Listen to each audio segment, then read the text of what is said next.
Entitled sexist father expects me to be my roommate's maid. So I'm in college and I, female, live in an apartment with 3 frat brothers. My best friend, F, used to live with us, but graduated last year. She was replaced by our new roommate, the frattiest, most entitled dip to ever exist. We needed a 4th, and he's in my other roommate's frat, so I just said sure. Now I'm a pretty independent girl. I've had my share of issues, depression, OCD, but I work out a ton. I keep my crap together, cook, clean, and I'm generally a pretty good roommate. I stress bake, so whenever we have exams and stuff, cookies and brownies and cakes for all my friends including roommates, and never a pan of mine gets left in the sink. You get the gist. Basically, I'm amazing and he's the worst. Anyway, I had a concussion right at the beginning of the semester when he first started living with us. Super bad headache, nausea, and most importantly, memory loss. Like extreme memory troubles. I was just living moment to moment and not forming anything new as a long-lasting memory. Again, I'm high functioning. I'd set alarms for myself to do things, write everything down as it happened, and took pictures of things. But I started noticing that I was leaving dishes in the sink, not flushing the toilet. I even found vomit splatter around the toilet one day. I was writing down that I'd found them, but I had no record of how the mess got there. I cleaned them up as soon as I noticed them, but I was super worried about it. About a month passed, and I was basically completely normal post-concussive wise, but I kept finding messes everywhere. I brought it up with my doctor because I was so confused. I wipe every surface after baking, but was finding crumbs everywhere. I wash every dish after eating, but was finding dishes in my bedroom. I was constantly keeping my fridge space stocked every weekend and cooking my meals ahead of time, and my food would just go missing. I weigh about 100 pounds soaking wet. I couldn't possibly have been eating all of this or cooking this much. I was concerned because obviously I was having these gaps in my memory that this was happening. Then, because I didn't have to sleep as much, I was up later and noticed my new roommate open my cabinet to eat my snacks like nothing was wrong, and leave an apple core, one of my apples, on the table, and then open my door and put his dish on the floor of my bedroom. I just casually said like, "Hey, roommate, what ya doing?" He replies, "I gotta work on an essay." Okay, so no acknowledgement. Interesting. I pick up the core, check the cabinets. Most of my snacks have been moved to his, but the empty packages have been moved back into mine. I have no memory of eating them. I ask my roommates if that was weird. Oblivious boys are oblivious and notice nothing. This goes on for about a week. That weekend is the start of our fall break. I decide I might just ask his parents about it. So when roommate's mom is cleaning his room and roommate is yelling at her about his grades, me, decide I'll have a little chat with our titular entitled father, EF. Me, "Hey, so does roommate ever have problems picking up for himself or anything like that at home?" EF. "No, I don't see why he would. That's his mother's job. He needs to focus on his studies." Me. "Oh, well, I've been noticing that he's been taking my food and leaving his dishes in my room and things like that. I mean, is that something that happens at home?" EF. "Why shouldn't he? He doesn't need to waste his time with shopping and cleaning. You should be grateful that you've got a purpose now." Me. "Being your son's maid is not my purpose. I have my own studies to deal with. I pay my expenses myself, and I can't afford, nor do I want to feed your son." EF. "Honestly, I don't know why this is such a problem now. Why haven't you brought this up sooner if it's such a problem?" Me. "I had a concussion and a ton of memory problems. I just assumed that the mess was mine and I, as a responsible adult, clean up after myself." At this point, roommate and very defeated looking mother comes out of his room. Roommate, RM, asks what's up. EF. "Look, your B roommate wants to be all uppity. You were fine cleaning up after him before. Just keep doing what you're doing." RM. "What's the problem?" Me. "The problem is you've been leaving dirty crap in my room, stealing my food, leaving messes everywhere, and expecting them to get cleaned." RM. "Oh, I just thought you were okay with it. You kept cleaning up after me, washing my dishes, and you always cook for other 2 roommates," referring to my baking. I thought you just like being all domestic and were preparing for the future like the whole Mrs. Degree shtick. Me, no. Just no. That is some bullcrap.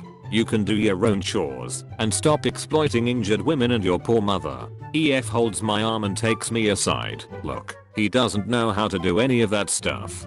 Couldn't I just pay you for the food and to clean up for him? $150 a week to cook, clean, do his laundry, all that.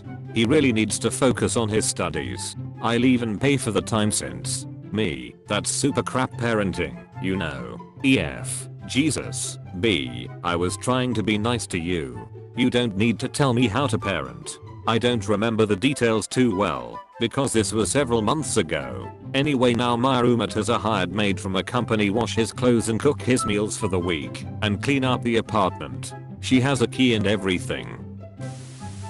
Entitled parent wants to switch seats with me on a flight. So I'm flying cross country, 5-hour flight, and I have an aisle bulkhead seat. So, basically, I have the most legroom on the plane other than first class. I'm also 6'1", so the extra legroom, which I paid for, is nice. Next to me is a child in the middle and an adult man at the window. The confrontation took place during boarding.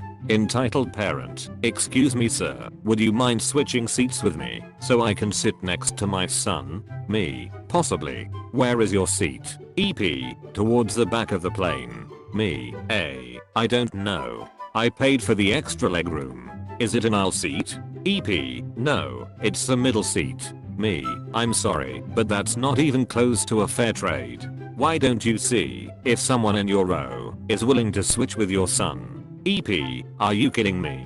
What kind of freaking a-hole won't let a mother sit with her son? Me, what kind of person expects to trade a middle seat for an aisle seat with 3 times the legroom? EP, you are truly heartless. I can't believe you won't switch with me. You are a terrible human being. At this point I just turned away and took my seat. She proceeded to march down the aisle complaining to anyone who would listen about the a-hole in the first row. I then turned to the guy sitting at the window. The kid had headphones in the whole time and was paying no attention to what was happening. Me, wow, can you believe that? Guy, I can. Actually, she's my wife. Sorry you had to deal with that.